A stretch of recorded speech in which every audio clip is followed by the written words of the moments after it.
So guys, कैसे हैं आप सभी लोग। ऑनलाइन स्टडी फॉर यू के चैनल में आप सभी का स्वागत है। आज हम रियल नंबर्स दैट मींस वास्तविक संख्याओं का पार्ट 2 लेने जाने से पहले हम लेक्चर नंबर 1 ले चुके हैं, जिसमें जो संख्या कितने प्रकार की होती हैं और उनसे रिलेटेड बेसिक टर्म्स और जो है यूक्लिड विभाजन एल्गोरिथम भी हम करवा चुके हैं। आज के हम सेशन में क्या करवाएंगे, आज के सेशन में करवाएंगे हम सबसे पहले समझेंगे भाज्य संख्या क्या होती है, उसके बाद अभाज्य संख्या क्या होती है, और फिर आएगा फंडामेंटल थ्योरम ऑफ मैथमेटिक्स यानी जो गणित की आधारभूत प्रमेय, और उसके बाद लास्ट में हम सीखेंगे how to find HCF and LCM using factorisation method, यानी जो गुणनखंड विधि होती है उसके द्वारा उसका यूज करते हुए एचसीएफ और एलसीएम हम निकालना सीखेंगे। तो सबसे पहले आ जाते हैं कंपोजिट नंबर्स पे। सो बेसिकली भाज्य संख्या, आई होप आपको ये पता हो अभाज्य संख्या या अभाज्य संख्याएं क्या होती हैं। तो बेसिकली कंपोजिट यानी भाज्य संख्या यानी जो भाजित हो, भाज्य यानी जिनका भाग जा रहा हो जिनमें, तो वो संख्या कौन सी, वो संख्याएं जो खुद के और एक के अलावा और किसी दूसरे से भी भाजित हों। जैसे फॉर एग्जांपल मान लिया 14, क्या मान लिया 14। अब देखो, अब ये तो पता है कि संख्या होगी तो उसमें खुद का तो भाग जाएगा, चाहे कोई सा भी हो। सपोज करो 7 है तो 7 में तो एक तो खुद का जाएगा, है ना, एक बार जाएगा और 7 में एक का भाग जाएगा, है ना, वो 7 बार जाएगा। Is it clear. यानी हर संख्या में एक तो खुद का जाएगा और एक का तो जाएगा ही जाएगा। कोई सी भी संख्या उठा लो, जैसे सपोज करो 53 उठा ली, उसमें एक तो खुद का भी जाएगा, क्योंकि खुद का ही भाग करेंगे तो एक बार जाएगा, आपको पता है, और एक का करेंगे तो उतने ही बार जाएगा। Is it clear. इन दोनों का तो जाएगा ही जाएगा, तो वो तो नॉर्मल होता है। लेकिन भाज्य संख्याएं वो होती हैं जो जिनमें खुद का और एक के अलावा और भी संख्याओं का भाग जाता हो, उनको कहते हैं भाज्य संख्याएं। यानी जो खुद के अलावा और एक के अलावा भी भाजित हो। फॉर एग्जांपल 14 है, 14 में एक तो 14 का जाएगा, इज इट क्लियर, एक बार जाएगा। 14 में एक का जाएगा, वो 14 बार जाएगा। ये तो पता है, इनको तो चेक नहीं करना। लेकिन इसके अलावा चेक करना है किस किस का जा सकता है। इसके अलावा 14 में आपको पता है 14 में भाग जा सकता है 2 का 7 टाइम, आपको पता है 7 बार जा सकता है। एक 14 में 7 का भी भाग जा सकता है, 14/7 करेंगे तो 2 बार जाएगा। Is it clear. यानी देखो, ये 14 जो संख्या आती 2 से भी भाजित है, नहीं 2 से भी भाग जा रहा है और 7 से भी भाग जा रहा है। Is it clear. तो ये क्या 14 क्या होगी, 14 होगी हमारी भाज्य संख्या, है ना। और 2-4 एग्जांपल और लेते हैं। फॉर एग्जांपल मैं मानूं कि 39, क्या 39, तो देखो गाइस 39 में खुद का तो जाएगा और एक का जाएगा, उसको तो चेक करने की जरूरत नहीं है। उसके अलावा देखो, उसके अलावा इसमें 3 का जा सकता है, भाग कितनी बार जाएगा, 3 एकम 3, 3 3 9, तो 13 बार जाएगा। कितनी बार, 13 बार। 13 3 39 होता है। कैसे जाएगा आपको यार, ये तो भाग करना आता होगा। तो 3 एकम 3 होगा, ये खत्म, और फिर नीचे 9 और 3 3 9। Is it clear. 9 और 0 बच रहा है, 13 बार जा रहा है। Is it clear. भाग पूरा पूरा जाना चाहिए, नीचे 0 बचना चाहिए, है ना। तो इसमें 13 का जा रहा है, उसके अलावा मतलब 3 का भी जाएगा, 13 का भी जाएगा। Is it clear. तो ये भी भाज्य संख्या होगी। अब हम आते हैं अभाज्य संख्या क्या होती है। तो अभाज्य संख्या वे सभी संख्या होती है जिनमें खुद का और एक का तो देखो मैंने बताया था सब में जाएगा, लेकिन इसके अलावा और किसी का भाग्य नहीं जाता। यानी खुद का और एक के अलावा किसी का भी भाग्य नहीं जाता। दैट मीन जैसे अभी हमने 14 पढ़ी थी, उसमें खुद का और एक के अलावा 2 का भी जा रहा था, 7 का भी जा रहा था, तो ये भाज्य होगी। लेकिन मैं कहूं कि ये 3 मान लिया मैंने, 3। अब 3 देखो, 3 में किस किस का भाग जा रहा है, एक तो खुद का जाएगा और एक 3 में एक का जाएगा। Is it clear. इन दोनों का ही जाएगा ना, यानी एक तो खुद का जाएगा 3 में 3 का, यानी जो संख्या उसी का भाग जा सकता है एक एक का। इसके अलावा 3 में और किसका जा सकता है, न 4 का जा सकता है, न 5 का, न 6 का, न 2 का जा सकता है। कैसे, 3/5 करेंगे तो वैसे ही ज्यादा होगी, तो भाग ही नहीं जा रहा। Is it clear. एक तो 3 अभाज्य संख्या होगी, यानी जिसमें खुद का और एक के अलावा किसी और संख्या का भाग नहीं जाता। गाइस 2 भी अभाज्य संख्या होगी, आपको पता है कि 2 में किसका आ जाता है, एक तो खुद का ही जाएगा और एक का जाएगा और दूसरे का नहीं जा सकता। अब मैं कहूं कि एक 5 में देख लो, 5 में भी देखो कहां भाग जा रहा, 5 में जा रहा है, एक का तो 5 का ही जाएगा, एक 5/1 जाएगा। इसमें न 2 का जाएगा, न 3 का जाएगा, न 4 का जाएगा। Is it clear. समझ में आ रहा है। और 7 में भी ऐसे ही है, 7 भी खुद के अलावा भाग किसी से नहीं जाएगा। Is it clear. अब मैं बोलू 9, 9 क्या है, 9 गाइस एक भाज्य संख्या है। कैसे, तो इसमें एक खुद का जाएगा और एक का तो ये तो जाएगा ही जाएगा। इसके अलावा 9 में 3 का भी तो भाग जा रहा है, 3 3 9। Is it clear. 3 बार जा रहा है, ये क्या होगी, भाज्य संख्या होगी। तो आपको भाज्य और अभाज्य संख्या समझ में आ गई हो।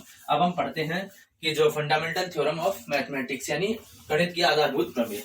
तो सबसे पहले देखते हैं कि कहती क्या है कि we can express composite numbers in form of multiplication of prime number. यानी हम जो भाज्य संख्या होती है ना, कंपोजिट नंबर्स यानी भाज्य संख्याएं, कंपोजिट नंबर्स को हम प्राइम नंबर्स के गुणनफल के रूप में हम जो है व्यक्त कर सकते हैं।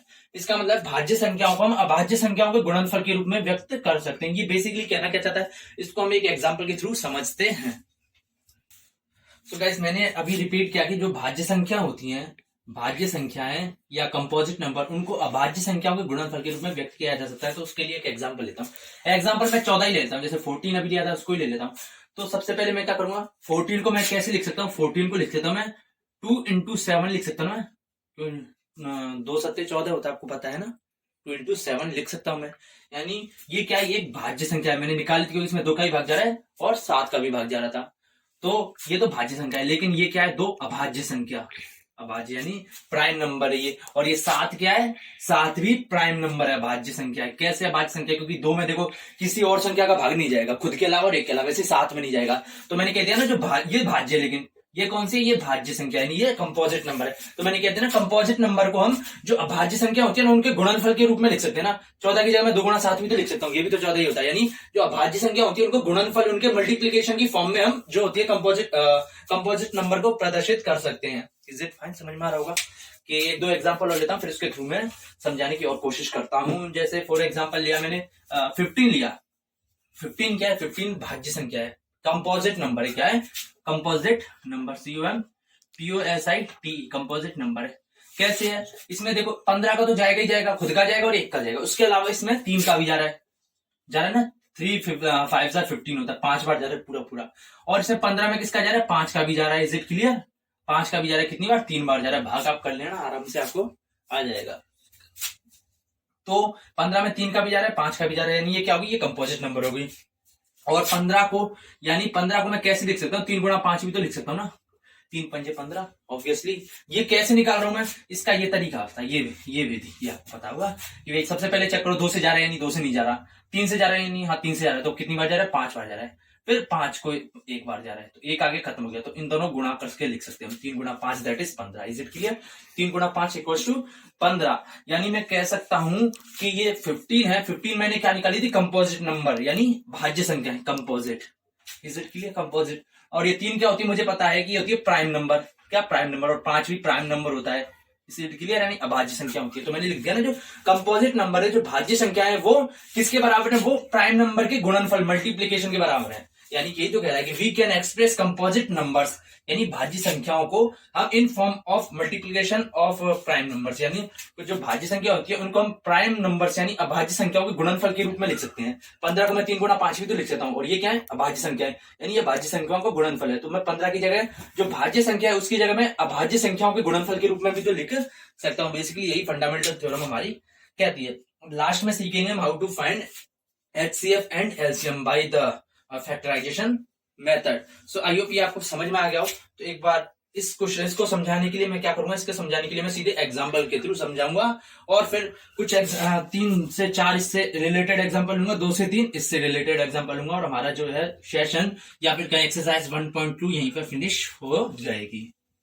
सो गाइस, जस्ट पहले मैंने भी जो है गणित की आधारभूत प्रमेय करवाई थी, तो उससे रिलेटेड एक क्वेश्चन लेता हूं कि show that following number in form of prime factors, यानी जो ये फॉलोइंग नंबर ये 140 दे रखा है ना, इसको हमें किस फॉर्म में व्यक्त करना है, कि जो प्राइम फैक्टर्स यानी जो अभाज्य गुणन है ना, अभाज्य गुणनखंड की फॉर्म में व्यक्त करना है। जैसे मैंने बताया था ना कि जैसे 14 को बताया था मैंने 2 गुणा 7 इस फॉर्म में हमें शो करना है। तो सबसे पहले हम क्या करेंगे, चेक करेंगे भाज्य है भी, यानी अगर भाज्य ही नहीं हुई तो इसको बदल ही नहीं, भागी कर ही नहीं सकते है ना।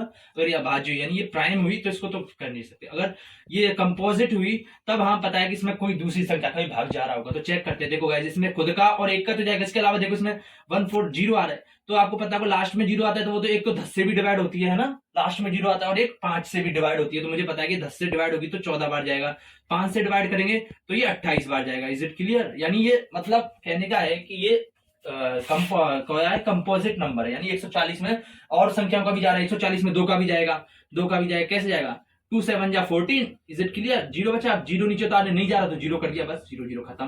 तो 70 बार जा रहा है। इज इट क्लियर, यानी इसमें 2 का भी जा रहा है, बहुत सारी संख्याओं का जा रहा है, तो क्या है, ये कंपोजिट नंबर है। अब हमें पता है कि कंपोजिट नंबर को हम प्राइम नंबर के फैक्टर्स के जो है मल्टीप्लीकेशन की फॉर्म में हम शो कर सकते हैं।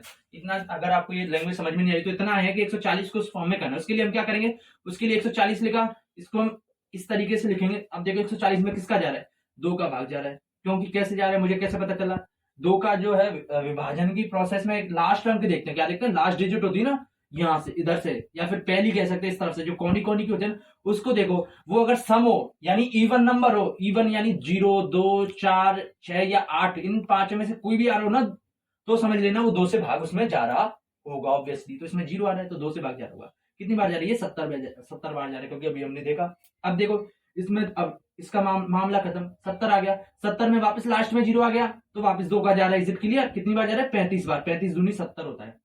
अब देखो लास्ट में ना 0 है, ना 2 है, ना 4 है, ना 6, ना 8 है, इनमें से कोई 5 है ना लास्ट में, इनमें से थोड़ी है कोई 5 कहां है इसमें 0 2 4 6 8 में से होना चाहिए, लेकिन इधर 5 आ गई तो 2 का नहीं जाएगा, 2 का मैटर खत्म।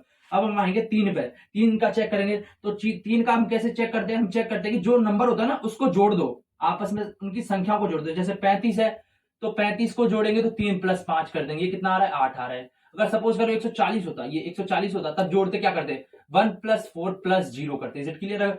29956 है तो क्या करते हैं? 2 + 9 + 9 + 5 + 6, यानी जो डिजिट है ना उन सभी डिजिट को जोड़ देते हैं ना, तो जोड़ देते हैं। Is it clear? आई आपको समझ में आ रहा होगा। अगर आपको ये चीज नहीं पता कि गुणनखंड जो है कैसे भाग दिया जाता है, ये कैसे आप रूल बता रहे हो, तो उसके लिए पार्टिकुलर सेशन लेंगे। तो इसमें देखो 3 + 5 कितना होता है? 8 होता है। अब देखो प्लस करने के बाद जो भी आता है ना वो अगर 3 से भाग जा रहा हो उसमें तो भाई वो पूरी संख्या भी 3 से भाग देगी। तो देखो प्लस करने के बाद इसमें कितना आ रहा है? 3 + 5 8 आ रहा है। इसमें 3 का भाग जा रहा है या नहीं जा रहा? 3 का भाग नहीं जा रहा, 3 दूनी 6 3 दिया 9, पूरा पूरा थोड़ी जा रहा है, तो यानी इसमें 3 का भी भाग नहीं जाएगा और 4 का भी नहीं जाएगा। 4 नाम 36 होता है, 4 8 32 होता है, तो उनके बीच में आ गई तो 4 का भी नहीं जा रहा है। लेकिन गाइस इसमें 5 का जा रहा है क्योंकि लास्ट में 5 आ रहा है, लास्ट में 5 है या 0 आए तो उसमें 5 का भाग जाता है। ये सेशन में मैं किसी सेशन लूंगा उसमें मैं समझाऊंगा। तो 5 का जा रहा है कितनी बार? 7 बार, लास्ट में 7 का जाएगा। Is it clear? ये बचेगा, एक बचेगा क्योंकि 7 का 7 में देखिए ये मैं कैसे कर रहा हूँ, ये 2 है इधर आ रहे तो 2 का भाग 140 में से दे दिया मैंने, फिर 2 का भाग 70 में दे दिया, 5 का भाग 35 7, इस तरीके से मैं कर रहा हूँ। Is it clear? I hope ये आपको आता हो। तो मैं 140 को क्या लिख सकता हूँ? 140 था उसको लिख सकता हूँ मैं इस तरफ, जो भी आते हैं ना इस तरफ उनको आपस में गुणा करके लिख दो, 2 × 2 × 5 × 7। Is it fine? हो गया। अब देखो ये 2 दूनी 4 पंजे 20 7 140 होता है, इसी के बराबर है। अब मैं कहूं कि क्या ये एक प्राइम फैक्टर है, अभाज्य है ना, ये भी प्राइम फैक्टर है, ये भी प्राइम फैक्टर है, ये भी प्राइम फैक्टर है। तो मैंने व्यक्त कर दिया ना अभाज्य, वो भाज्य संख्या को, कंपोजिट को मैंने इस फैक्टर के रूप में, प्राइम फैक्टर के रूप में मैंने शो कर दिया, और यही शो करना था। और इससे रिलेटेड मैं एक क्वेश्चन और लेता हूं, फिर आपको होमवर्क के लिए दिए जाएंगे 2-3 क्वेश्चन।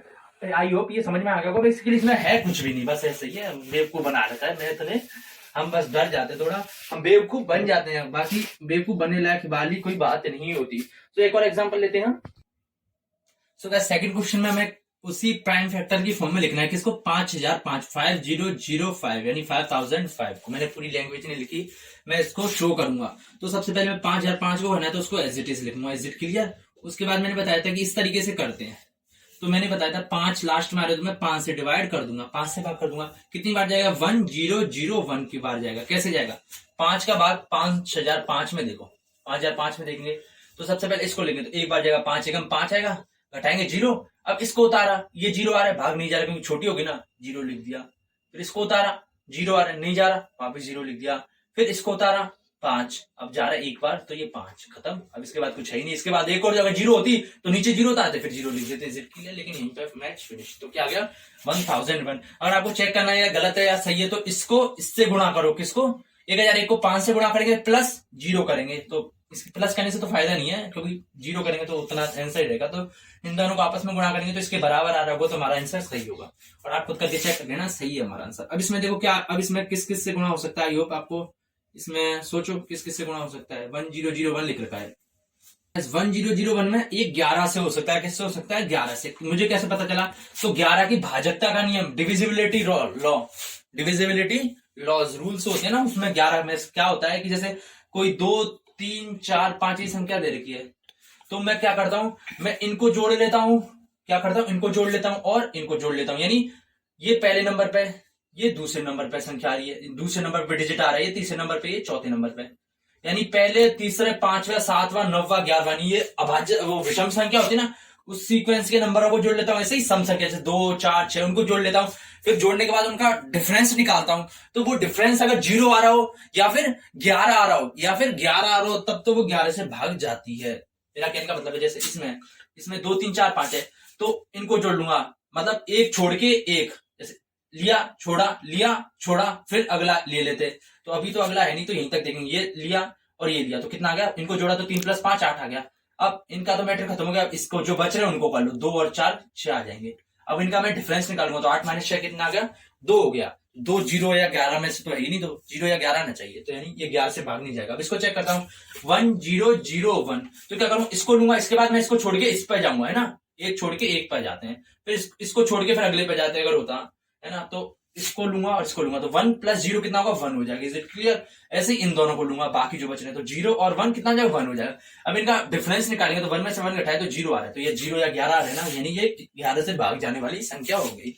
अगर आपको ये नियम नहीं पता होंगे तो क्या होगा, फिर आप माथा मारते रहोगे, 2 से करोगे, फिर 3 से करोगे, फिर 4 से, आंसर तो फिर भी आएगा, पहले 2 से चेक करोगे, फिर 3 से, फिर 4 से, फिर 5 से, एंड में जाके 11, इससे बहुत टाइम कंज्यूमिंग होगा।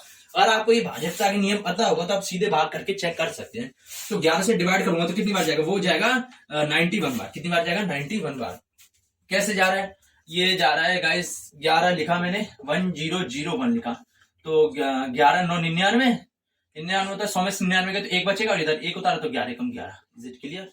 ये आ गया, तो 91 आ गया। अब मुझे पता चला भाई 91 तो 13 7 91 होता है फॉर्मूला, तो मतलब गुणा होता है 13 7 91, तो एक तो 7 से जा रहा है कितनी, 13 बार, फिर 13 का 13 बार एक बार जा रहा है। Is it clear? I hope ये पता होगा, ये इसमें फॉर्म में व्यक्त करेंगे। तो मैं क्या कह सकता हूँ, मैं 5005 को लिख सकता हूँ, ये इस तरफ जो आ रहे हैं उनको गुणा करके। अब ये आपको भाग करना तो आना चाहिए, तो 5 गुणा, पहले 7 लिख देता हूँ, सीक्वेंस के हिसाब से करता है, फिर गुणा 11 गुणा 13। Is it clear? मैंने चारों ले लिए। आप 5 गुणा 11 गुणा 7 गुणा 13 करो, यानी इसको इस तरफ लिया, इसको इस तरफ लिया, फर्क नहीं पड़ेगा, क्योंकि 4 गुणा 5 गुणा 6 कितना होता है, 4 पंजे 20 का 120 होता है। अब मैं करूँ 4 गुणा 6 गुणा 5, 4 6 24 पंजे 120, वो भी 120 होगा, तो सीक्वेंस जो है क्रम से कोई फर्क नहीं पड़ता।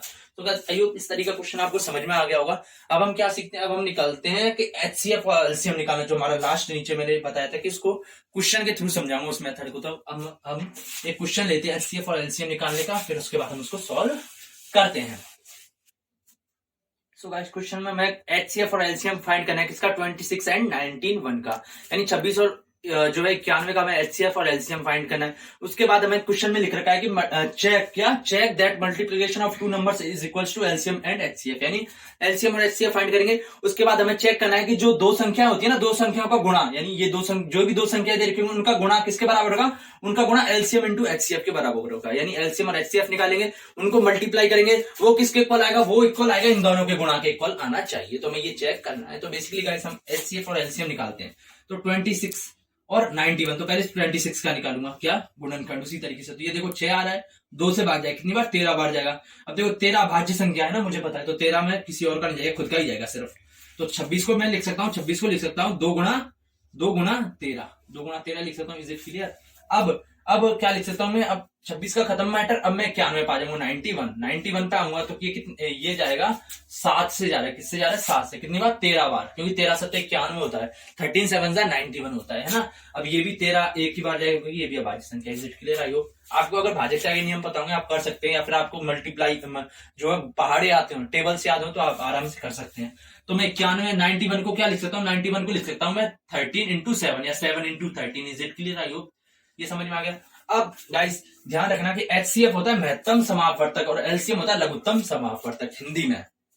तो एचसीएफ कैसे निकालते हैं, हम एचसीएफ निकालेंगे। एचसीएफ में क्या होता है कि जो दोनों या दो संख्या देगी, 3 का निकालना हो या 4 का, जितनी का भी निकालना हो, तो उनमें कॉमन संख्या लेते हैं, कॉमन लेते हैं। जैसे इनमें कॉमन क्या आ रहा है, इसमें आ रहा है 2 गुणा 3 आ रहा है, इसमें 13 आ रहा है, इसमें 7 गुणा 13, तो कॉमन क्या आ रहा है, 13 आ रहा है। क्या आ रहा है, 13। तो एचसीएफ क्या हो जाएगा, 13 हो जाएगा। ये आपको समझ में आ गया हो, जो है एचसीएफ ये हो जाएगा। अगर सपोज करो 2 गुणा 13 गुणा 7 और होता है इसमें, सपोज करो ये होती कि 26 की जगह और कुछ होती है ना, 7 और हो रहा होगा, तो क्या इसमें 13 भी कॉमन आ रहा है और 7 भी कॉमन आ रहे हैं। देखो गाइस ये 7 भी कॉमन आ रहे हैं ना, दोनों में, तो 13 गुणा 7 कर देते हैं, यानी जो कॉमन आते हैं उनको एक बार ले लेते हैं और उनको आपस में मल्टीप्लाई कर देते हैं। पर अभी 7 नहीं आ रहा, अभी और एग्जाम्पल लेंगे तो उसके थ्रू ये समझ में आ जाएगा आपको। तो आई होप आपको ये समझ में आ गया हो कि हमने गुणनखंड किया, इज इट क्लियर, उसके बाद जो कॉमन आ रहे हैं उनको हमने लिख दिया, तो ये हो गया एचसीएफ। क्या हो गया, एचसीएफ। अब निकालेंगे हम एलसीएम। क्या निकालेंगे, एलसीएम। गाइस आई होप आपको समझ में आ गया हो। तो एलसीएम में क्या करेंगे, एलसीएम में करेंगे कि जो कॉमन आता है ना उसको लिख लेते हैं, कॉमन आता है उसको, है ना, एक बार लिख लेंगे। Is it clear? गुणा क्या करते हैं, बाकी जो बच रहे हैं उनको लिख लेते हैं। बाकी क्या बच रहा है, 13 तो एक लिख लिया, एक कॉमन आ गया, एक बार 2 बार नहीं लिखेंगे, कॉमन को एक बार लेंगे, लिख लिया। बच क्या रहा है, एक तो 2 बच रहा है, गुणा 2, और क्या बच रहा है, गुणा 7। क्या, गुणा 7, ये भी तो बच रहा है, और कहीं थोड़ी है। मैंने 13 ले लिया, 2 ले लिया और 7 ले लिया। अब देखो इनको गुणा करके लिख दो, 13 दूनी 26 होता है, और 26 सत्य कितना, 26 दूना 52, और 26 पंजे 130 और 52 182, कितना होता है 182। Is it clear? I hope समझ में आ गया हो। गुणा एक बार करके देख लेते, कहीं गड़बड़ हो जाए तो। 742 की 2 वहां से 7 14 4 18, तो 182 हो गया, यानी हमारा एलसीएम आ गया 182। अब हमें चेक करना है, हमने एचसीएफ और एलसीएम निकाल लिया। अब हमें क्या चेक करना है? अब हमें चेक करना है कि ये चेक करना है कि multiplication of two numbers equals to HCF into LCM होता है। तो एक बार गाइस 91 को इस तरीके से लिखता हूं मैं, 13 ये लिख दिया, इधर लिख दिया है ना। अब इधर लाइन खींच लिया, मेरे पास एचसीएफ 13 आ गया, एलसीएम 182 आ गया। अब मेरे को मल्टीप्लिकेशन ऑफ टू नंबर्स, दोनों का मल्टीप्लाई करूंगा तो 26 गुना 91 करूंगा तो कितना आएगा गाइस? करके देखो, 26 गुना 91 कितना होता है, मैं एक बार इधर करके देख लेता हूँ। तो होता है 26 इंटू 9 6 54, और हासिल 5 जाएगी, 9 दूनी 18 5 23। Is it clear? तो 6 6 3 और 2 कितना आ गया? 2366 आ रहा है। कितना आ रहा है? 2366 आ रहा है। Is it clear? इसका क्या आ रहा है? 2366 आ रहा है। Is it clear? अब मैंने ये मल्टीप्लिकेशन ऑफ टू नंबर निकाले, उसके बाद मैं एलसीएम इंटू एचसीएफ करूंगा। तो एलसीएम इंटू एचसीएफ कितना आ रहा है? एलसीएम आ रहा है मेरे पास 182 और एलसीएम इंटू एचसीएफ क्या है? 13 आ रहा है। तो ये करके देखो, 182 गुणा 13 करके देखो, तो 13 दूनी 26 की 6 आंसर की 2 और 13 अट्ठे 104 2 106 10 13 का कितना आ रहा है? ये भी 2366 आ रहा है। देखो गाइस 2366 आ रहे हैं। हम ये कह सकते हैं कि दोनों इक्वल आ रहे हैं, यानी कि हम मल्टीप्लाई करें दोनों नंबर का, वो किसके इक्वल होगा? वो एलसीएम इंटू एचसीएफ के बराबर होगा, यानी हमारी जो है थ्योरम ये साबित होगी। और गाइस इसका यूज करते हुए हम फर्दर 1-2 क्वेश्चन करेंगे, उसके बाद आपको फिर, क्योंकि इसका यूज होगा ये जो थ्योरम दे रखे ना, इसलिए क्योंकि कभी कभार देखो हमें एचसीएफ निकाल लेंगे, क्वेश्चन में दे रखा होगा, क्वेश्चन में एचसीएफ तो इसके थ्रू निकालेंगे, जो ये मेथड है ना, फिर एलसीएम इस जो ये क्वेश्चन दे रखे इसके यूज करते हुए हम निकालेंगे। एग्जांपल के थ्रू समझते हैं, ज्यादा दिमाग लगाने की जरूरत नहीं है। पर इस तरीके का मैंने क्वेश्चन करवा दिया। इस तरीके के और भी क्वेश्चन है जैसे किताब में लिख रखे हैं, मैं वो लास्ट में जाते जाते बताऊंगा। जैसे किताब में लिख रखा है कि 510 या 510 और 92 ना, उनका एलसीएम और एचसीएफ निकालो। तो वैसे ही 510 लेना, इधर 92 लेना और फिर उनका फैक्टर करना, इधर भी फैक्टर करना, उसके बाद लिख देना 510 का जो आ रहे हो और ऐसे 92 के जो आ रहे हो उनको मल्टीप्लाई में, फिर जो कॉमन आ रहे हो ना उनको क्या करना, वो क्या हो जाएंगे? वो हो जाएंगे आपके एचसीएफ हो जाएगा।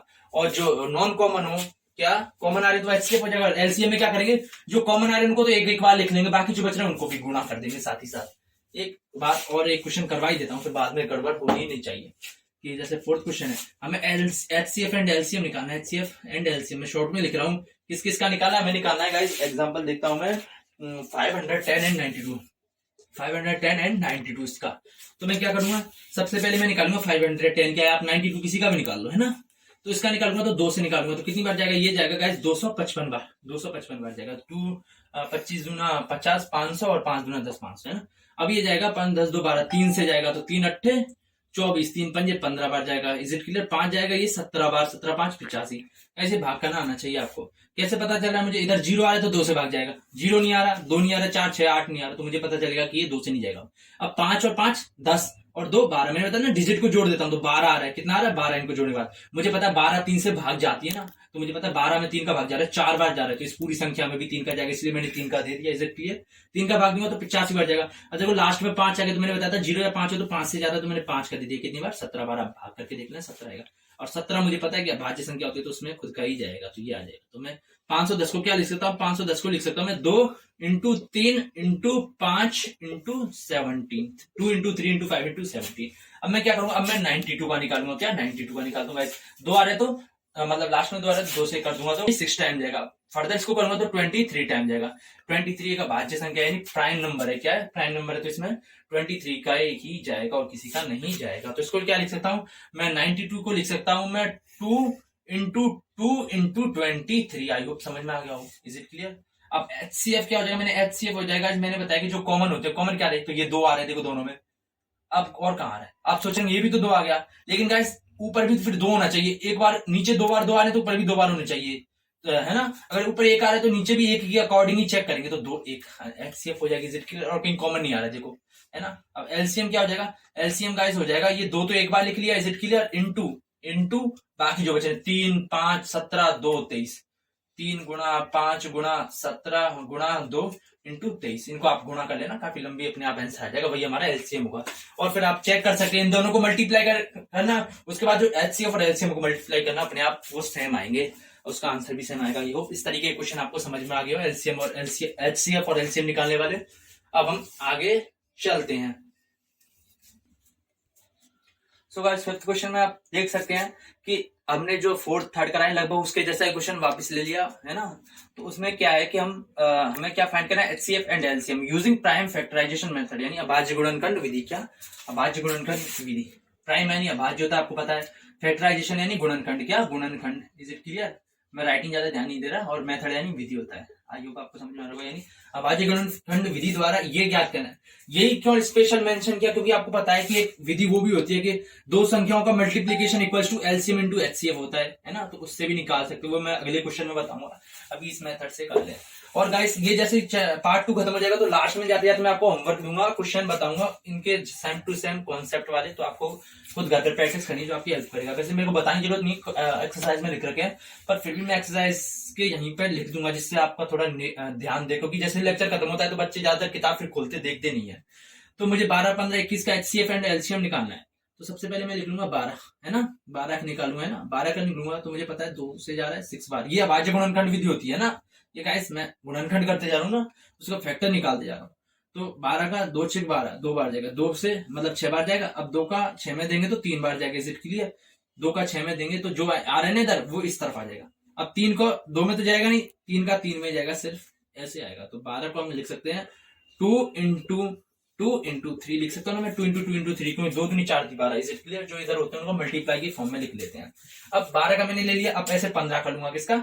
15 का करूंगा तो इस तरफ लिख लेता हूं मैं 15 का। गाइस ये लिख दिया। मुझे पता है इसमें 2 का तो जाएगा नहीं, क्योंकि लास्ट में 0 2 4 6 8 नहीं आ रहा इसमें। लेकिन गाइस 3 का जाएगा। मुझे कैसे पता चला? इन दोनों को जोड़ लो, जो भी संख्या होती है उनके डिजिट को जोड़ लो। तो 1 और 5 कितने होते हैं? 6 होते हैं। 6 में मुझे पता है 3 का जाता है कितनी बार? 2 बार जाता है। तो इस पूरी संख्या में भी जाएगा, कितनी बार जाएगा? 5 बार जाएगा। इसे 3 5 15 होता है। अब इसमें 5 का 5 में देंगे तो 1 बार जाएगा। तो 15 को लिख सकता हूं मैं 3 गुणा 5। क्या लिख सकता हूँ 15 को? तो 3 आ रहा है तो 3 को 3 के नीचे लिखूंगा। Is it clear? जिससे मुझे आसानी पड़े। 3 को इधर भी लिख लेता मैं, पर फिर मुझे जो है कॉमन निकालने के लिए इस तरीके से लेना पड़ता। तो मैं उस झंझट से बचने के लिए मैंने यहाँ लिख दिया, जिससे सीधा सीधा निकल जाए, है ना। उसके नीचे लिख दिया सीधे सीधे। 3 गुणा 5 लिख सकता हूँ, है ना। मैंने बता दिया ऐसा क्यों किया, क्योंकि अगर 3 को मैं इधर लिखता तो ऐसे लाना पड़ता, काफी वैसा होता, अजीब लग जाता है। और साफ क्लियर दिखना चाहिए, एग्जामिनर पर भी अच्छा इफेक्ट पड़ता है। हाँ भाई कितना साफ सुथरा लिखता है उसको भी पता है, चल जाएगा। तो आपका भी जो है मार्क्स ज्यादा मिल सकते हैं। तो 21 है। और ये क्या है? ये 21 का मुझे पता है कि 3 में जाएगा। क्यों आ जाएगा? 21 है तो 2 + 1 कितना होता है? 3 होता है। 3 का 3 में देंगे तो 1 बार जा रहा है। नहीं, इस जोड़ने के बाद जो संख्या बन रही है उसमें 3 का भाग जा रहा है, तो इस वाली संख्या में भी जाएगा। कितनी बार जाएगा? 3 7 21, 7 बार जाएगा। अब इसमें 1 बार जाएगा। इसे आई होप ये समझ में आ रहा होगा। तो मैं 21 को क्या लिख सकता हूँ? 21 को लिखता हूँ 3 7 21। ये तो वैसे ही पता है 3 7 21 होता है, 3 5 15 होता है, 2 दूनी 4 दी 12 होता है। ये तो बस जनरल नॉलेज है। 3 गुणा 7 इज इट क्लियर? तो मैं एचसीएफ क्या लिखूंगा? इसका एचसीएफ मैंने बताया था गाइस, वो क्या होता है? वो कॉमन होता है। तो देखो इसमें कॉमन 3 आ रहे हैं तीनों में। गाइस अगर 2 संख्या होती है तो दोनों में कॉमन होना चाहिए। 3 होती है तो तीनों में कॉमन होना चाहिए। ऐसे नहीं कि भाई सपोज करो इधर 2 आ रहा होता, क्या आ रहा होता? सपोज कर लो इधर आ रहा तो इधर 15 की जगह 30 होता है। तो मैं ऐसे थोड़ी करता 3 भी लिख लेता और 2 भी ले लेता, नहीं। फिर 2 मुझे तीनों में होना चाहिए, फिर नहीं लेते। फिर भी हम सिर्फ 3 को लेते अगर इधर 2 भी होता ना। यानी जितनी संख्या होती है ना उन तीनों में वो फैक्टर आना चाहिए। क्या? वो फैक्टर आना चाहिए। जैसे 2 इधर तो 2 इधर भी आना चाहिए, जब ये कॉमन आएगा। अगर 2 इधर ही आ रहा है सिर्फ तो 2 हम नहीं लेंगे, क्योंकि 2 सिर्फ 2 में ही आ रहा है, तीनों में नहीं आ रहा। अगर 4 संख्या होती ना तो 3 फिर चारों में आना चाहिए, जब ही 3 लेते हैं। यानी जो भी संख्या चारों में आती तब वही एचसीएफ होता है। Is it clear? या फिर सपोज करो इधर क्या होता है? इधर सपोज करो 2 होता और इधर भी सपोज करो 2 हो जाता। अब तीनों में कॉमन आ गया। अब हम 2 को भी ले लेते। क्या कर लेते? 2 को भी ले लेते। कैसे लेंगे? 3 ले लिया, 2 ले लिया, यानी 2 गुणा 3। यानी जो कॉमन आता है ना उनको आपस में गुणा कर दो। Is it clear? अभी तक तो सिर्फ एक ही कॉमन आ रहा था, एक लेते। अब सपोज करो इधर क्या होता? इधर भी 2 आ जाता और इधर भी 2 आ जाता। Is it clear? तो हम इसको भी ले लेते, फिर गुणा 2 कर देते। Is it clear? I hope समझ में आ रहा होगा। यानी जितने कॉमन आते हैं ना उनको आपस में गुणा कर लेते हैं। तो आई होप ये समझ में आ रहा होगा, पर हमें ये लिखने की जरूरत नहीं है। या फिर सपोज इधर भी 5 4 होता, इधर भी 5 4 होता तो हम 5 को गुणा करके लिख देते। पर अभी सिर्फ 3 कॉमन आ रहा है। क्या है? 3 कॉमन आ रहा है। आपको समझ में आ गया हो? तो ये 3 कॉमन ले लिया मैंने। अब एलसीएम में मैंने बताया था एलसीएम कैसे निकालते हैं, अभाज्य गुणनखंड विधि द्वारा। जो कॉमन आता है उसको एक बार लिख लिया। Is it clear? इसको यानी 3 का मैटर खत्म, ये खत्म। भाई क्या बचा? 1 2 2 5 7, यानी 2 2 5 और ये 7 बचा। तो इनको मल्टीप्लाई कर लो। 3 दूना 6 दूना 12 5 60 और 7 6 7 42 420। तो इसका एलसीएम क्या आ जाएगा? 420 आ जाएगा गाइस। यानी इसका एचसीएफ निकालना और एलसीएम निकालना। ये आपको समझ में आ गया हो। मैंने अभाज्य गुणनखंड विधि के तो 3 क्वेश्चन करवा दिए और सेम टू सेम यही प्रोसेस है। आई होप आई होप ये सारे क्वेश्चन आप एचसीएफ एंड एलसीएम निकालने के कर सकते हैं इस विधि के द्वारा, प्राइम फैक्टराइजेशन मेथड के द्वारा। अब मैं एक इक्वेशन वाला जो बताई थी ना, टू संख्या और दो संख्याओं का गुणनफल इक्वल्स टू वो होता है एचसीएफ इंटू एलसीएम होता है, उससे रिलेटेड मैं एक दो क्वेश्चन करवाता हूँ, और फिर उसके बाद इसका जो अलग तरीके का क्वेश्चन है कि सिद्ध की क्या ये भाज्य संख्या है या भाज्य संख्या, उस तरीके का क्वेश्चन करा के इसको मैं फिनिश करता हूँ। गाइस 6th क्वेश्चन में हमें क्या फाइंड करना है, एचसीएफ फाइंड करना है 96 और 404 का using prime factorisation method and after that find LCM. यानी कि हमें एचसीएफ तो ज्ञात करना है जो अभाज्य गुणनखंड विधि है उसके बाद उसके यूज करते हुए, और लेकिन जो एलसीएम है वो अलग मेथड से ज्ञात करना है। क्योंकि देखो गाइस अभी तक क्वेश्चन में लिख रखा था एचसीएफ एंड एलसीएम दोनों लिख रखे थे साथ में कि एचसीएफ और एलसीएम दोनों प्राइम फैक्टराइजेशन मेथड से ज्ञात करना है, लेकिन इस क्वेश्चन में लिख दिया पहले कि एचसीएफ निकालो 96 और 404 का अभाज्य गुणनखंड विधि के द्वारा, उसके बाद एलसीएम निकालो। तो सबसे पहले हम अभाज्य गुणनखंड विधि के द्वारा 96 और 404 का निकालेंगे। तो पहले 96 का इस तरीके से लिखेंगे, आपको पता है ये जाएगा 2 का डिवाइड करेंगे तो 48 टाइम, और फिर जब फर्दर करेंगे तो 24 टाइम जाएगा, फर्दर करेंगे तो 12 टाइम जाएगा। Is it clear? मुझे कैसे पता चला? लास्ट में 6 8 4 2 इस तरीके से आ रही है, मुझे पता चल रहा है। तो 2 6 12 आ रहा है, 2 3 6 आ रहा है। Is it clear? और 3 का फिर जाएगा 1 टाइम। तो मैं जो 96 को क्या लिख सकता हूँ, 96 को मैं लिख सकता हूँ 2 इंटू ये वाला 2 इंटू ये वाला 2 इंटू ये वाला 2 इंटू ये वाला 2 इंटू 3, यानी कितनी बार? 5 तो 2 आ रहे, 1 2 3 4 5 तो 2 आ गए और 1 3 आ गए, 5 तो 2 आ गए, 1 2 3 4 5 और 3। Is it clear? अब मैं 404 का निकालूंगा, क्या 404 का निकालूंगा गाइस, 404 का निकालता हूं, लास्ट में 4 आ रहे 2 से जाएगा। Is it clear? 202 टाइम जाएगा, आप भाग करके देख लेना, लास्ट में 2 आ रहा है वापस 2 से जाएगा तो 101 टाइम जाएगा। Is it clear? अब देखो गाइस इसमें 11 का जाएगा, क्या जाएगा? 11 का जाएगा, 11 का जाएगा या नहीं जाएगा, सोचते हैं नहीं जाएगा गाइस, क्या जाएगा इसमें, क्योंकि फर्स्ट छोड़ा फिर अगला, तो 1 और 1 करना हो तो 2, फिर 2 में से 0 घटाएंगे तो 2 आता है, जो 0 या 11 के बराबर नहीं आ रहा, तो ये जो है रूल को सेटिस्फाई नहीं कर रहा। तो ये 101 किससे जाएगा, सोचो गाइस। सो गाइस 101 में 101 टाइम ही जाएगा, क्योंकि एक ये अभाज्य संख्या है, क्योंकि 101 में किसी और संख्या का नहीं जाएगा, क्योंकि एक प्राइम नंबर है। कैसे पता चला? मैंने 2 से देखा, 3 से 4 से, आप जल्दी जल्दी मल्टीप्लाई करके चेक करोगे तो हमें पता चल जाएगा कि एक अभाज्य संख्या, और वैसे भी ये अभाज्य संख्या होती है, एक टाइम जाएगा। तो मैं 404 को क्या लिख सकता हूँ, 404 को लिख सकता हूँ मैं 2 गुना 101, तो 2 गुना 101। Is it clear? लिख लिया। अब एचसीएफ निकालना है, किसका यूज करते हैं? प्राइम फैक्टराइजेशन, यानी इसी मेथड से निकालना है एचसीएफ। तो एचसीएफ क्या होता है? एचसीएफ होता है भाई जो कॉमन आ रहे हैं, एक तो ये कॉमन आ रहा है और कहां कॉमन आ रहा है कि ये भी कॉमन आ रहा है। Is it clear? यानी 2 कॉमन आ रहे हैं, तो क्या लिख दिया, इसको एक बार लिखा इंटू ये एक बार लिख लिया। अगर एक और कॉमन आ रहा है तो कोई चीज, या 3 सपोज करो इधर आ रही है और इधर भी 3 आ रही होती तो 3 को भी गुणा कर लेते, लेकिन अभी नहीं आ रही ना, अभी तो इसको लिख लेंगे। तो ये कितना आ रहा है, 2 गुना 2 कितना होता है? 4 होता है। तो हमारे पास एचसीएफ कितना हो गया? एचसीएफ गाइस आ गया 4। अब क्या करेंगे, अब हम निकालेंगे एलसीएम। एलसीएम कैसे निकालेंगे गाइस, एक बार इसको मिटा दूं, आई होप अगर ये समझ में आ गया हो तो एक बार इसको मिटा देता हूं। मेरे पास एचसीएफ निकल गया, कितना निकल गया? 4 निकल गया। मुझे एलसीएम निकालना है, तो एलसीएम मुझे पता है कि मल्टीप्लीकेशन ऑफ 2 नंबर, यानी 2 संख्याओं का गुणनफल, 2 संख्याओं का गुणनफल, या फिर ऐसे लिखता हूं मल्टीप्लीकेशन ऑफ 2 नंबर्स जो भी दे रखे हो, is equals to LCM into HCF होता है। Is it clear? है ना, यानी 2 संख्याओं का गुणनफल, 2 संख्या क्या देखिए 96 और 404, उनका गुणनफल यानी 96 गुणा 404 है ना, इज इक्वल्स टू, ये इक्वेशन होती है सरल समीकरण होती है, ये आपको याद होनी चाहिए, इसका यूज होगा। इक्वल्स टू एलसीएम, एलसीएम मुझे फाइंड करना है, इंटू एचसीएफ क्या हो जाएगा? 4 हो जाएगा। Is it clear? और मुझे पता है कि मुझे ये फाइंड करना है, तो इस तरफ जो भी है उसको मैं इस तरफ भेज दूंगा ना, जिसको फाइंड करना होता है उसके साथ जो भी होता है उसको मैं दूसरी तरफ भेजता हूँ, है ना, सभी भेजते हैं। तो क्या 4 को मैं क्या करूंगा, इस तरफ भेजूंगा, तो 96 गुणा 404 बराबर एलसीएम गुणा एचसीएफ था, एलसीएम गुणा 4 था, तो मैं इसको इस तरह भेजूंगा तो भाग 4 हो जाएगा। Is it clear? I hope समझ में आ गया। तो एलसीएम क्या, जब इसको मैं डिवाइड करूंगा तो ये जाएगा 101 बार, कितनी बार? 101 बार जाएगा। तो मैं एलसीएम किसके बराबर जाएगा? एलसीएम बराबर, या फिर इसको ऐसे लिख लो कि 96 गुणा 101, ये तो 4 तो कट गया इससे, है ना, तो ये किसके बराबर है? एलसीएम, है ना, एलसीएम के बराबर। तो एलसीएम क्या आ जाएगा, जब इसको आपस में मल्टीप्लाई करोगे, क्या इसको मल्टीप्लाई करोगे तो वो आ जाएगा 9606, क्या आ जाएगा? 9606 आंसर आ जाएगा। तो आई होप आपको ये समझ में आएगा। हमने क्या किया, एचसीएफ निकाला फैक्टराइजेशन मेथड के बाद, उसके बाद हमने ये लगाई multiplication of 2 numbers equals to LCM into HCF. तो 2 नंबर का मल्टीप्लाई किया बराबर एलसीएम गुणा एचसीएफ क्या था, एचसीएफ मेरे पास 4 है तो कर दिया, फिर डिवाइड करके ये आंसर आ गया। जब इसको मल्टीप्लाई करोगे तो 9696 आएगा। थोड़ी सी मिस्टेक है, मल्टीप्लाई की मिस्टेक तो आप खुद भी चेक कर लेना, मेन कॉन्सेप्ट में फोकस होना चाहिए। तो इससे का जैसा सेम टू सेम एक क्वेश्चन और कराता हूँ, फिर फर्दर हम आगे बढ़ते हैं। गाइस 7th क्वेश्चन में क्या दे रखा है कि जो एचसीएफ है 306 और 657, यानी जो 306 और 657 कोई दो संख्याएं दे रखी है, उनका एचसीएफ बराबर 9, यानी जो एचसीएफ है वो 9 के बराबर दे रखा है। किसका?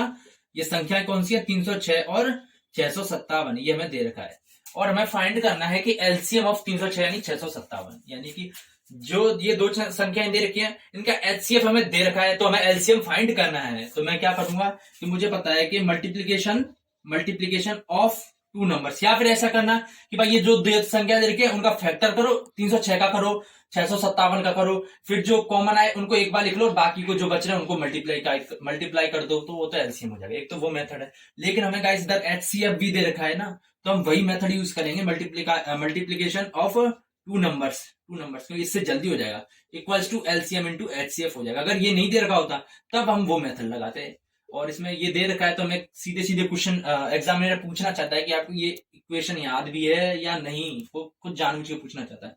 तो मल्टीप्लीकेशन ऑफ टू नंबर यानी 306 गुणा 657, दो नंबर ये दे रखे ना, नंबर ये दे रखे, ये तो एचसीएफ दे रखा है बराबर 9, एचसीएफ बराबर 9, तो एचसीएफ ये देता है।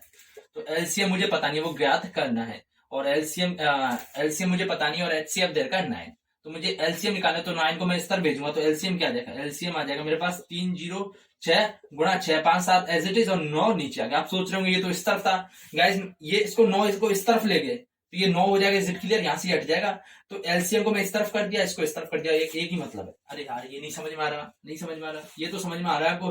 306 गुणा 657 अपॉन 9, इसको 9 को इस तरफ ले आए, और ये क्या है? एलसीएम बचा, ये एलसीएम है। तो इसकी जो वैल्यू निकालेंगे वो कितनी आएगी? वो आ जाएगी, आप गुणा करके डिवाइड करके देख लेना गाइस, आपको सॉल्व अपने आप हो जाएगा, है ना। तो वो आ जाएगी 22, 33 और 8, ये आपका आंसर आ जाएगा। वो ये क्या हो जाएगा? एलसीएम हो जाएगा गाइस। अब मेरा मेन मकसद था, मोटिव था, आपको कॉन्सेप्ट समझाना, वो आना चाहिए। तो गाइस आई होप इस तरह ये क्वेश्चन आपको समझ में आ गया। एचसीएफ और एलसीएम अभाज्य गुणनखंड विधि द्वारा, प्राइम फैक्टराइजेशन मेथड द्वारा, और एक इस चीज का यूज करते हुए मैंने बता दिया। उसके अलावा मैंने क्या बता दिया? मैंने बता दिया कि भाई कंपोजिट नंबर्स क्या होते हैं, प्राइम नंबर्स क्या होते हैं, और उसके अलावा मैंने बता दिया कि जैसे 36 को प्राइम नंबर्स के मल्टीप्लीकेशन के रूप में कैसे हम व्यक्त कर सकते हैं, मैंने बता दिया। 36 का निकालेंगे, है ना, तो 36 को क्या ले सकते हैं? जो इस तरफ आ रहे हैं उनको मल्टीप्लाई के फॉर्म में। मैंने ऐसे 2-3 क्वेश्चन करवा दिए। अब एक लास्ट तरीके का क्वेश्चन और करते हैं, उसके बाद हम इस जो है सेशन इसको यहीं पे फिनिश करते हैं। सो गाइस 8th क्वेश्चन में मैं explain why 7 into 11 into 13 plus 13 is composite number, यानी भाज्य संख्या। हमें एक्सप्लेन करना है, हमें व्याख्या करनी है, हमें बताना है कि क्यों ये जो संख्या है ना, ये संख्या कंपोजिट नंबर होगी, यानी भाज्य संख्या होगी। क्या? भाज्य संख्या होगी। भाज्य संख्या मैंने बताई थी जिसमें वैसी संख्या जिसमें खुद का और एक का तो जाता ही, उसके अलावा और भी संख्याओं का भाग जाए तो वो क्या होती है? कंपोजिट नंबर होती है। तो हम चेक करते हैं कि इसमें किसका भाग जा रहा है। अगर भाई इसको चेक करते हैं, अगर इसमें किसी संख्या का भाग जा रहा होगा, किसी और संख्या का भाग जा रहा होगा, तो हमें पता चल जाएगा भाई वो भाज्य संख्या है, क्योंकि अगर नहीं जा रहा होता तब वो अभाज्य हो जाती है। लेकिन अगर जा रहा है किसी भी संख्या का, हम चेक करेंगे किसका जा रहा है, तो अगर उसमें जा रहा है तो समझ जाएंगे वो भाज्य संख्या होगी। तो 7 इंटू 11 इंटू 13 प्लस 13 है, इज इट क्लियर? देखो गाइस, दोनों में से 13 कॉमन आ रहा है ना, ये प्लस आ गया, तो दोनों में 13 कॉमन आ रहा है ना, प्लस माइनस आते तो उनमें से कॉमन आ रहा हो तो कॉमन ले लेते हैं। तो 13 कॉमन ले लेंगे, इस तरफ क्या बचेगा? इस तरफ बचेगा 7 इंटू 11, है ना, और 13 तो कॉमन ले लिया, 13 कॉमन ले लिया तो इधर 1 बचा, तो इंटू 1 लिखने की जरूरत नहीं है ना, प्लस आ जाएगा, यानी 7 इंटू 11 13 बार आ गया, प्लस इसमें 13 कॉमन ले लिया तो 1 बचेगा। Is it clear? तो इसको क्या लिख सकता हूं? 7 इंटू 11 क्या होता है? 7 इंटू 11 होता है, आपको पता है कि 77 होता है, 77 है ना, 7 11 11 7 77 प्लस 1, ये क्या जाएगा? 13 गुना ये हो जाएगा 77 प्लस 1 78, तो 78 हो जाएगा। अब गाइस इसमें किसका भाग जा रहा है? इसमें गाइस देख लो ये संख्या आ रही है, यानी इसको मैं इस फॉर्मेट में लिख सकता हूँ ना ऑब्वियसली, और ये देखो ये 13 से भाग जा रही है ना, इसमें अगर 13 से भाग देंगे तो कट रहा है ना, पूरी बार 13 का भाग जा रहा है, कितनी बार जाएगा? 78 बार जाएगा। Is it clear? और इसके अलावा इसमें 78 का भी भाग जा रहा है, 78 का भाग देंगे तब ये कट जाएगा, तब 13 आ जाएगा। Is it clear? और उसके अलावा इसमें 2 का भी भाग जा रहा है, यानी संख्या ये कितनी आ रही थी? 13 गुणा 78 आ रही थी। Is it clear? अब इसमें मैं 13 का भाग दे रहा हूं तो 13 का जा रहा है, अब मैं ऐसे करूं 13 की जगह 78 का दूं तो 78 का भी जा रहा है, यानी हम कह सकते हैं कि भाई अगर इसमें अपने और एक के अलावा बाकी संख्याओं का भाग जा रहा है तो भाई ये ऑब्वियसली कंपोजिट नंबर ही ना। अगर ये कंपोजिट नंबर नहीं होती, भाज्य संख्या नहीं होती, तो इसमें किसी का भाग जा ही नहीं रहा होता। लेकिन हमें सीधे सीधे देखा हुए भाग जा रही है, भाज्य संख्या होगी। इस तरीके का एक और एग्जाम्पल है, उसमें भी ऐसे देखा इंटू इंटू इंटू कुछ, फिर प्लस, फिर कुछ आ रहा है। तो देखो जो लास्ट में कुछ आ रहा होगा और इसमें भी कॉमन निकल रहा होगा, है ना, कॉमन निकल रहा होगा, फिर उस कॉमन का सभी में भाग जाएगा। जैसे एग्जांपल है, मैं उसको बता देता हूँ, हल्का सा आइडिया देता हूँ, आपको आना चाहिए। चलो आइडिया क्या, उस क्वेश्चन को करवा ही देता हूँ, उसको भी एक्सप्लेन करना है। क्या करना है? एक्सप्लेन। एक्सप्लेन वाई नंबर लिख लेता हूँ एक बार मैं। नंबर क्या है? नंबर है गाइस, इधर से लिखता हूं मैं, 7 into 6 into 5 into 4, 7 into 6 into 5 into 4 into 3 into 2 into 1 plus 5 is composite number, is composite number, यानी भाज्य संख्या। भाज्य संख्या यानी इसमें और कई भाग जा रहा होगा। तो मैं क्या करूंगा, मैं इसको लिखूंगा 7 गुणा 6 गुणा 5 into 4 into 3 into 2 into 1 plus 5। तो मल्टीप्लाई में आ रहे हैं, तो देखो इधर 5 आ रहा है और इधर भी 5 आ रहे हैं ना, इज इट क्लियर? तो ये कॉमन आ जाएंगे ना, तो कॉमन 5 बार ले लूंगा, तो अंदर क्या बचेगा? अंदर बचेगा 7 इंटू 6 इंटू 5 हटा दिया तो क्या बचा? 4 into 3 into 2, is it clear? 2 into 1 तो लिखने की जरूरत नहीं है, प्लस इसमें से 5 हटा दिया तो 1, इज इट क्लियर? आप सोच रहे होंगे इसमें से 5 हटा दिया तो इसमें तो 5 कुछ लिखा ही नहीं, इधर 1, इधर क्यों 1 नहीं लिखा? इधर भी तो 1 लिखना चाहिए था ना। आप सोच रहे होंगे इधर जैसे 1 लिखा, तो गाइस 1 लिख लो, 1 को गुणा करेंगे तो कोई मतलब नहीं रहेगा ना, 1 को किसी से भी गुणा कर तो कोई फर्क नहीं पड़ता, इसलिए मैंने 1 लिखा नहीं है। तो देखो गाइस, अब ये संख्या बन रही है, अब आप चाहो तो इसको गुणा कर लो फिर बाद में सॉल्व कर लेना, या चाहो कि अब आप चाहो चेक करना चाहो तो देख लो कि इसमें 5 गुणा आ रहा है, तो मैं चाहूं कि इसमें 5 का भाग देना चाहूं, तो जा रहा है नहीं गाइस?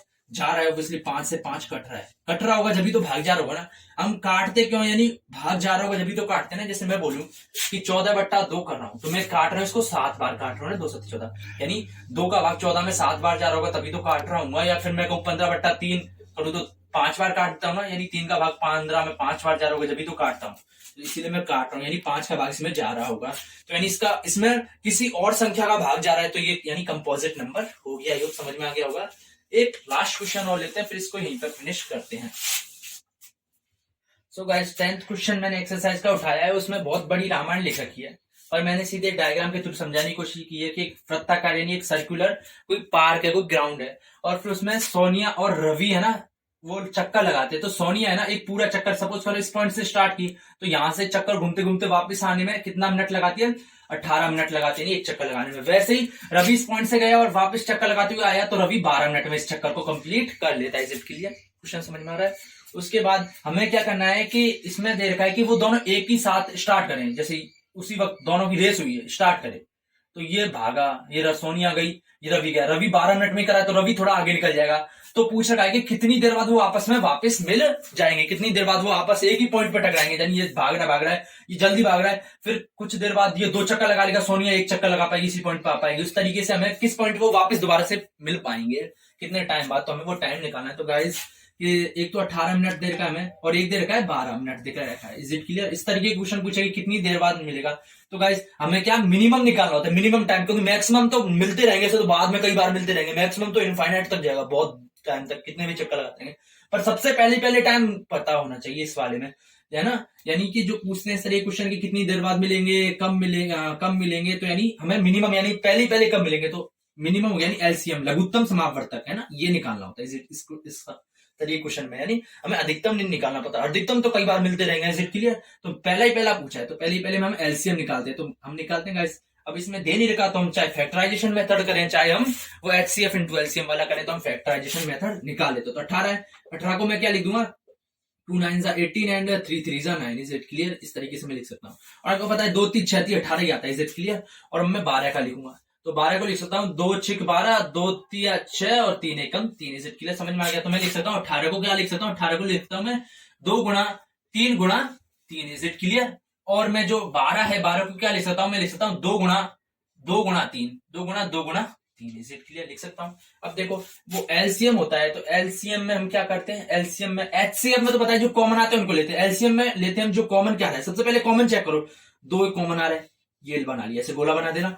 और देखो गाइस 3 कॉमन आ रहा है ना, आप इस 3 को ले लो, कोई फर्क नहीं पड़ रहा, क्योंकि इवेंचुअली लास्ट में 3 ही आ रहा है ना, तो एक 3 कॉमन आ रहा है। अब देखो अब ये वाला 3 और कहीं आ रहा है क्या, आप सोच रहे हो 3 इधर आ तो गया, इसको भी ले लो। नहीं गाइस, एक 3 का पेयर एक के साथ ही बनेगा, इस 3 को इसके साथ भी नहीं ले सकते। एक 3 आ रहा है तो उसको ऊपर वाले एक के साथ बनाएंगे, ऐसे नहीं कि इसको 2 के साथ बना दो। Is it clear? ध्यान रखना। अब 3 आ रहा है और कहीं 3 नहीं आ रहा है, ना 2 और कहीं आ रहा है। Is it clear? तो कॉमन 2 बार आ रहे हैं, एक तो 2 आ रहे हैं, एक 3 आ रहा है। Is it clear? तो जो 2 कॉमन आ रहे हैं उनको एक बार लिख लो, एक तो ये लिख लिया और एक 3 वाला लिख लिया। Is it clear?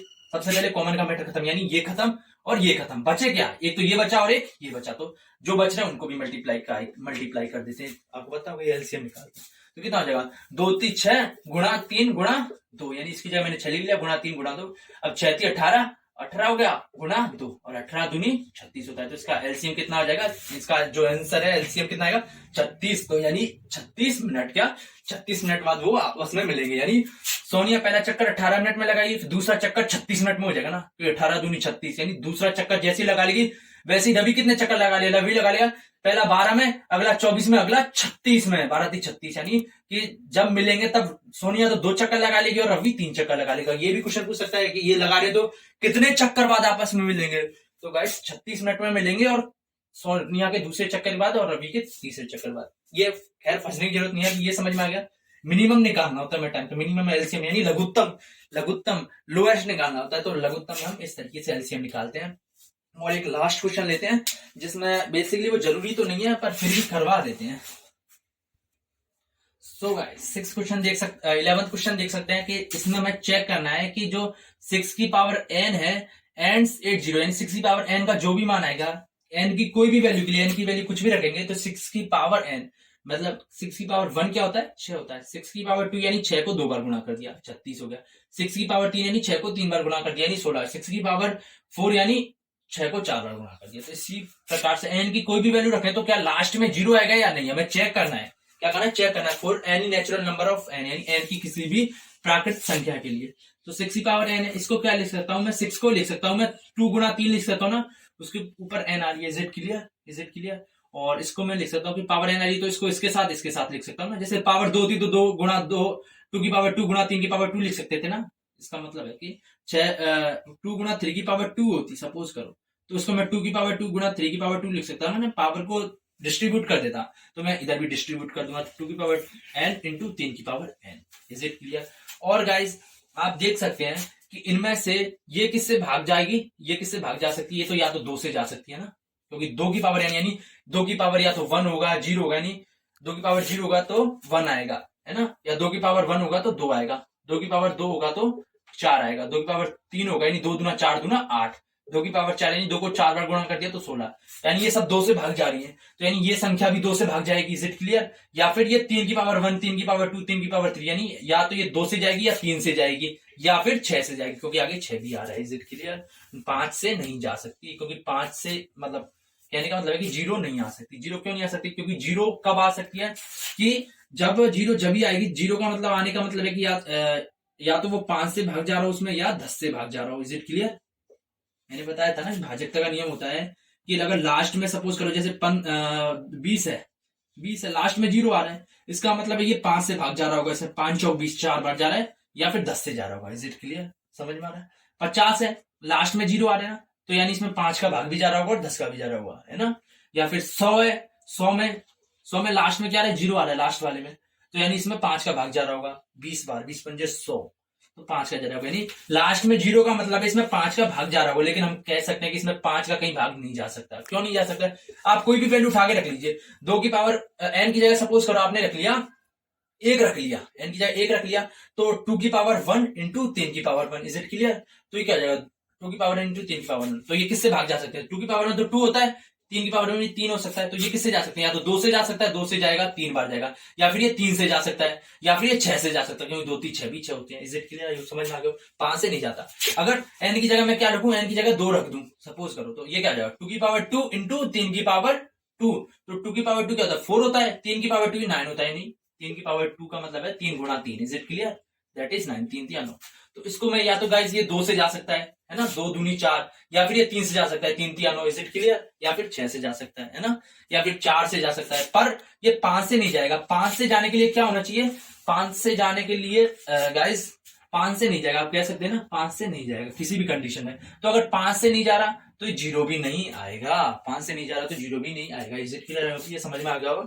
तो आज का हमारा ये सेशन यहीं पे फिनिश होता है। इसमें हमने 11 क्वेश्चन लिए, और अगर कहीं कमी रह गई हो तो गाइस घबराना नहीं, हम इसको सुधारने की कोशिश करेंगे। हमें कमेंट करके बताइए कि क्या सुधार किया जा सकता है, या फिर क्या इम्प्रूवमेंट, या फिर क्या आपके लिए नई चीज लाई जा सकती है, कौन सा नया कोर्स आपको किस चीज में डिफिकल्टी महसूस हो रही है। मैथ चल रही है, लेकिन काफी सारी चीजें इसमें बेसिक का काफी यूज होता है, क्योंकि स्टार्टिंग में कोई मकान बनता है तो मकान में ऊपर की बिल्डिंग बनाने से पहले बेस भी तो मजबूत होना चाहिए ना। बेस तो अगर हम बिल्डिंग बना रहे, ऊपर का मकान बना रहे, वो तो सुंदर लग रहा है, लेकिन बेस मजबूत नहीं है तो फिर आपको बाद में दिक्कत हो जाएगी मकान का बेस में। इसी तरीके से आपके कॉन्सेप्ट में भी इस बेस की बहुत जरूरत होती है, खासकर मैथमेटिक्स में। क्योंकि आपने देखा होगा कई बार काफी पुराने कॉन्सेप्ट मुझे ये भाज्य गुणनखंड विधि में डायरेक्ट समझ करवा देता, जल्दी हो जाता, 20 मिनट पहले हो जाता। ये लेक्चर 50 मिनट की जगह 20-25 मिनट में कंप्लीट कर देता, पर मैं फिर तरीके से नहीं बता पाता। तो हम इतनी ढंग से बताने की कोशिश कर रहे हैं, तो गाइस आपका भी हल्का सा फर्ज बनता है कि आप इस चैनल को सब्सक्राइब कर दीजिए, इस वीडियो को लाइक कर दीजिए, इसे ज्यादा से ज्यादा शेयर कर दीजिए। सो आपको ये वीडियो कैसा लगा मैं कमेंट करके बताइए। हम आपसे इतना ही रिक्वेस्ट करते हैं कि इसको प्रमोट कीजिए, इस चैनल को, क्योंकि ये अभी इतना प्रमोट नहीं हो रखा, या फिर व्यूज इतने नहीं आ रहे, क्योंकि लोग देखते हैं, एक तो कम देखते हैं, फिर देखते हैं तो सब्सक्राइब इतने नहीं करते। फिर हमें लगता है कि हम जो एफर्ट कर रहे हैं वो स्टूडेंट्स को बेनिफिट नहीं हो रहा, उनको मिल ही नहीं रहा, उनके पास ये कंटेंट नहीं पहुंच पा रहा, तो हम डिमोटिवेट होते हैं। पर हम इतना सोच के खुश होते हैं कि कभी ना कभी तो हमारा जो है जो मिशन है वो सक्सेस होगा। तो इस सक्सेसफुल बनाने के लिए हमारे साथ, इस मिशन को सक्सेसफुल बनाने के लिए हमारे साथ जुड़िए। So thank you, have a nice day, tata, see you soon.